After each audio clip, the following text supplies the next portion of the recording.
Good evening, brothers and sisters.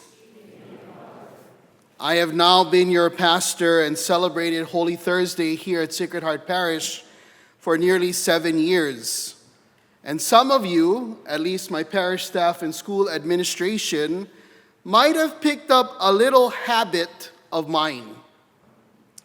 Before an event, a big meeting, a confrontation, or a project, or yes, even a liturgy such as tonight's Mass, I tend to get a little tense and maybe a little pensive.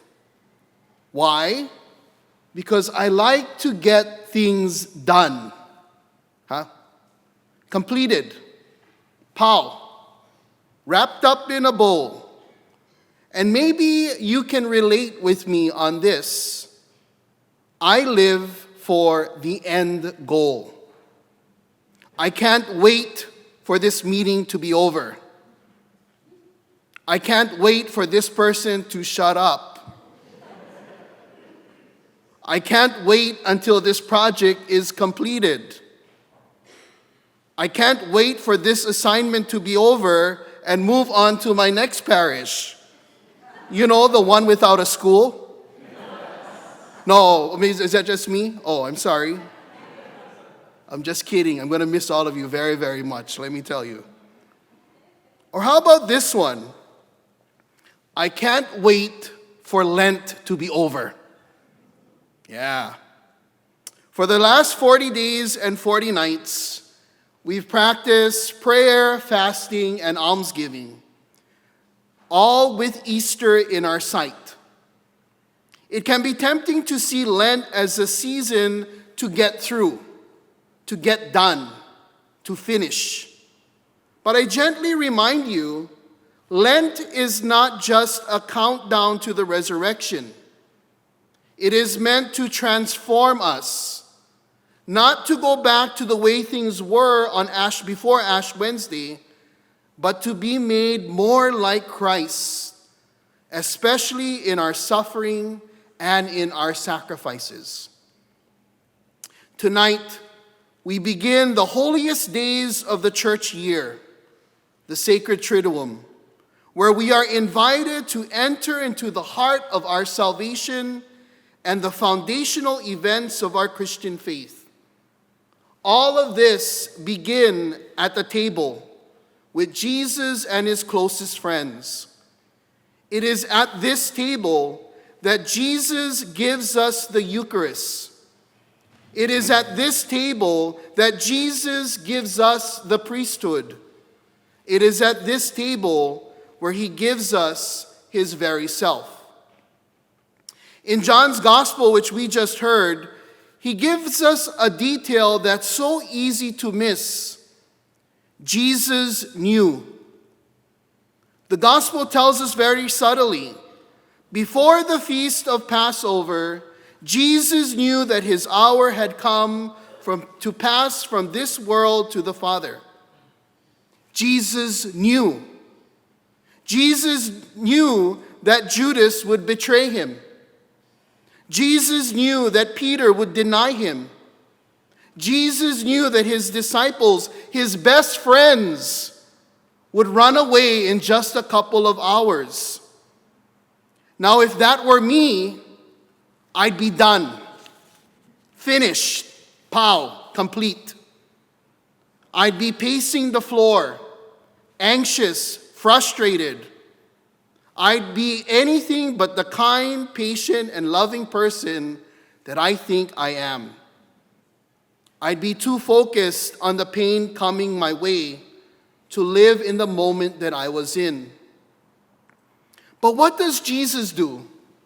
In the midst of this turmoil, Jesus gives thanks. He breaks the bread, he pours the wine, he kneels and he washes the feet of those who will abandon him. And this, my brothers and sisters, is not just a beautiful gesture. It's a command.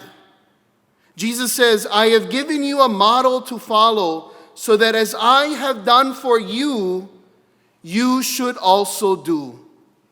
In other words, go and do the same as I am doing. Lent, the Triduum, Easter, and our whole lives isn't about what Jesus does for us. It's about what we can do for one another. Let me repeat that again. Lent, the Triduum, Easter, and our whole lives isn't just about what Jesus can do for us. It's about what we are called to do for one another. To wash feet, to love, to care, to serve, to forgive, to get along. Yes, to get along. And for crying out loud, to be nice to one another. Because we all know how hard that can be.